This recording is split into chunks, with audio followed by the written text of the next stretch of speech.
বন্ধুরা, এই যে আজকে আমি সোয়াবিন রান্না করছি।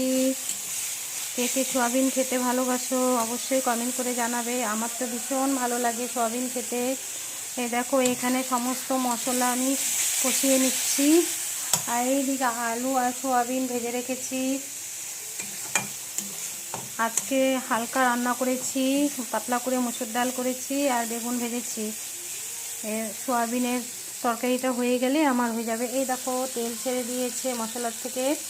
এখন আমি এর মধ্যে এই সোয়াবিন আর আলুটা দিয়ে দিব, দিয়ে আরেকটু কষিয়ে নিব।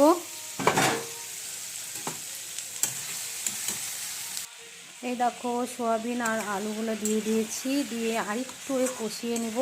এখানে গরম জল বসিয়েছি, আরেকটু কষিয়ে নিয়ে জল দিয়ে দিব, তারপরে ঢেকে দেব। এবার জল দিয়ে দিচ্ছি, দেখো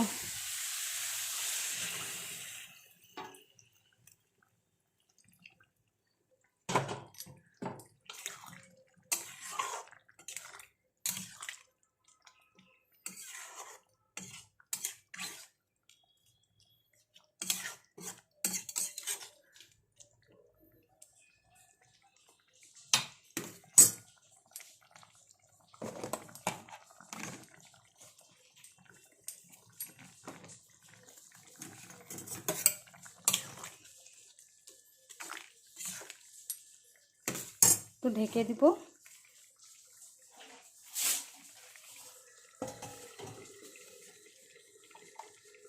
আজ গরম মশলা দিয়ে নামিয়ে নিব, হয়ে যাবে আমার সোয়াবিনের তরকারি।